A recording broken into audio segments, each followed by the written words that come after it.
Hello everybody, it's Mrs. Battle. I teach 5th grade ELA and science at Hollis Hand, and today I want to share with you a science experiment. In fact, it's one of my favorite experiments called Geyser Fun. It's real simple to do. You just need a tube of Mentos candy and a 2-liter bottle of Diet Coke. And I wanted to explain a little bit behind the experiment itself, the science part of it.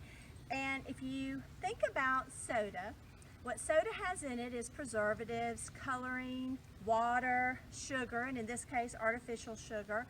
And when they're in the factory, they pump in a lot of something called carbon dioxide gas, and that's what gives the soda its fizzy carbonation. And we're going to use that, we're going to try to separate that carbonation and create a geyser, kind of like an explosion, which will be a lot of fun, which is why we're outside. Now, we chose Mentos for 2 reasons. One reason is the candy's heavy and will sink to the bottom pretty quickly.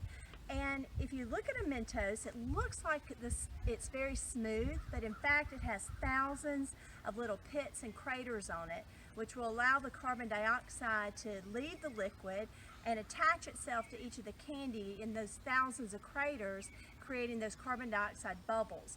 So when we open up the can of soda, the carbon dioxide bubbles want to escape and they'll push the liquid away.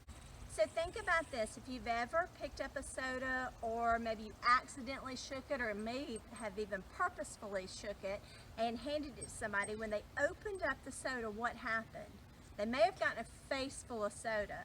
And the reason that is because the carbon dioxide is escaping the liquid, but as it escapes, that liquid's got to go somewhere, and usually it's pushed out the surface right there. So we want to do this just on a grander scheme of things.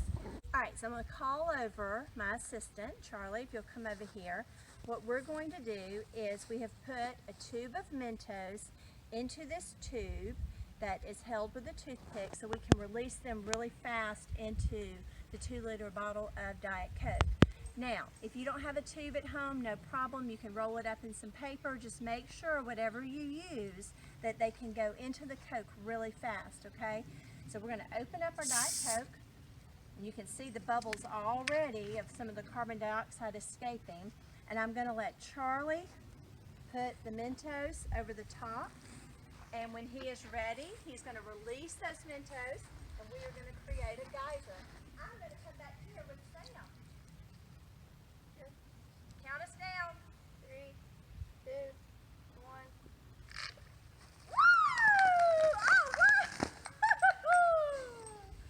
That was great! Awesome. It got everything wet. So it really did. Now, the really cool part about this is there's several things you can even do after the experiment to keep learning. We know that we started with a 2-liter bottle of Coke, with Diet Coke. So how much volume did we measure in a 2-liter bottle of Diet Coke? We start with how much liquid? Tell the camera. 2 liters. 2 liters! Oh my gosh, gotta figure that. So when you're finished with your experiment, then you can take what liquid is left over and you can measure that in milliliters and then subtract to see how much liquid you actually lost in your experiment. Another cool thing you can do, but you've got to get permission, is if you've got a brick wall or a hard surface wall, you can actually do the experiment by the wall, and then you can measure the height of your explosion by the stain that it makes on the wall. But you've got to be willing to clean that up and of course get permission before you do that from a grown-up. Another thing for my 5th graders out there, here's your challenge. On Google Classroom, here's the question that's going to be posted.